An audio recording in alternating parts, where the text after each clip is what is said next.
There's the perception of a dark cloud over our industry. And it's not one thing. It's not just the sexual harassment cases that are coming out every day in Variety. It's not just piracy. It's a combination. I think the top 3 or 4 areas that have affected our industry negatively, and then I'll get more positive because I don't want to be a negative person. I have to be very optimistic. That's why we're in this business. But the top 3 or 4 challenges we've had over the last 10 to 15 years that have really affected our business in a negative way would be piracy. It used to be a couple of guys selling fake DVDs or VHS tapes on the street. It affected our business, but it was somewhat manageable.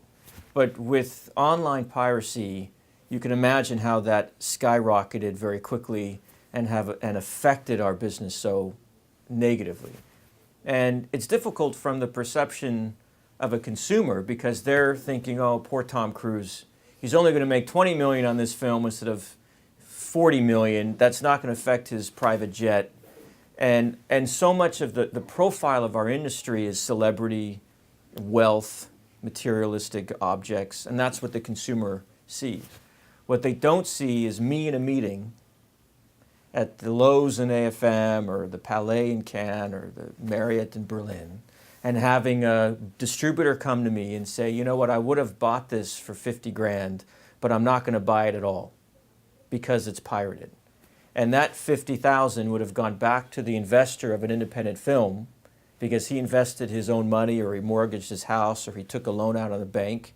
And if you multiply that by all the different territories and all the films, this is not affecting the celebrities' bottom line. This is affecting independent filmmakers that truly are not making huge profits. They're making enough, hopefully, to make another film.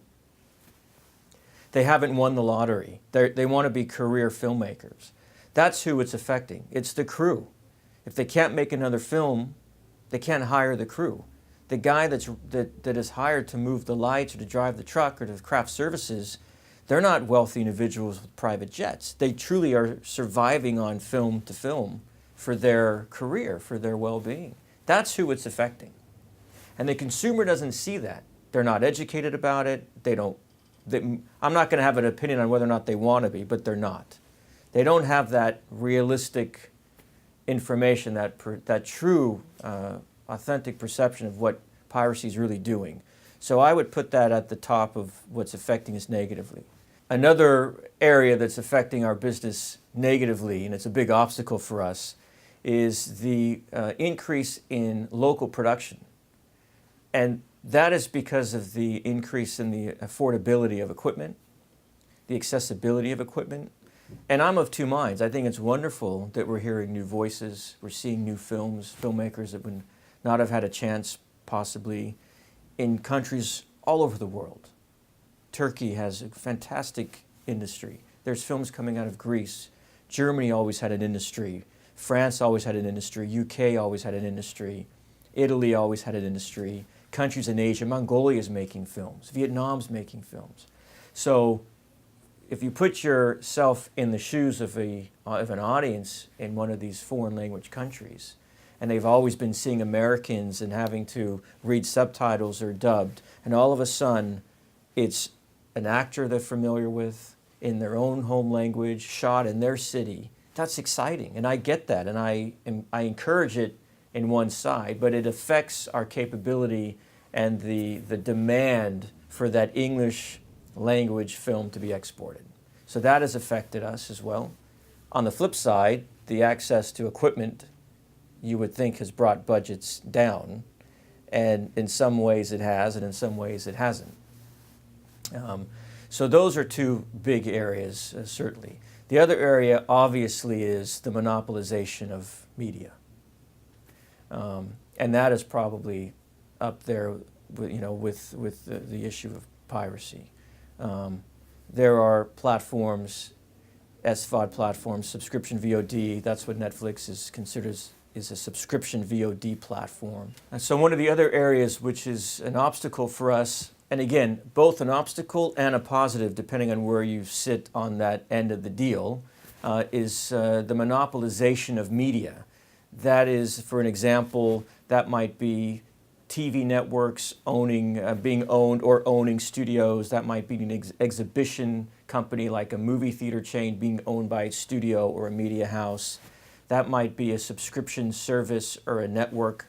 Netflix is referred to as SVOD. It's subscription VOD. Amazon Prime is subscription VOD.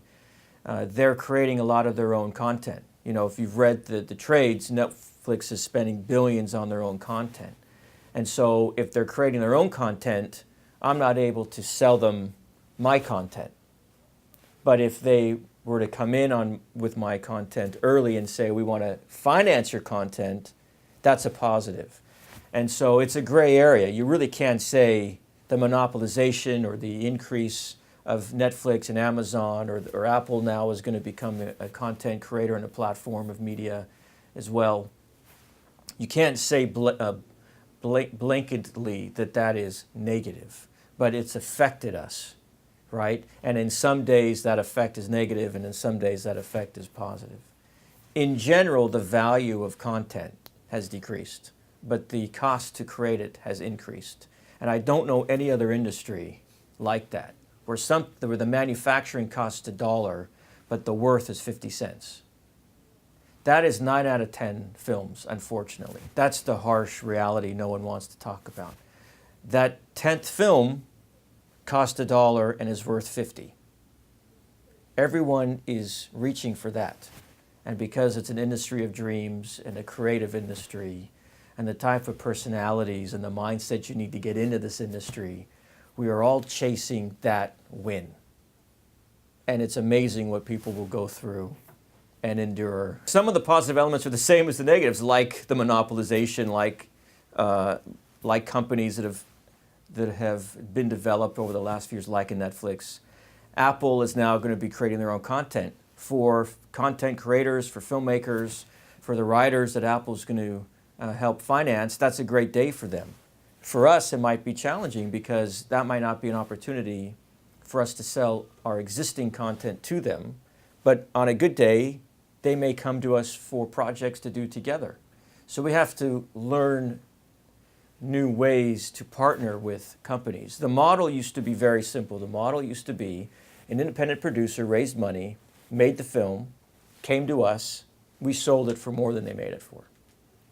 And when I say sell, I mean license the film to countries and distributors within that country throughout the world. And collectively, all of those license fees added up to more than the film cost. That's completely changed now. That happens sometimes, but it can be a combination of things. You may have Netflix acquire some territories. You may have a studio acquire some territories.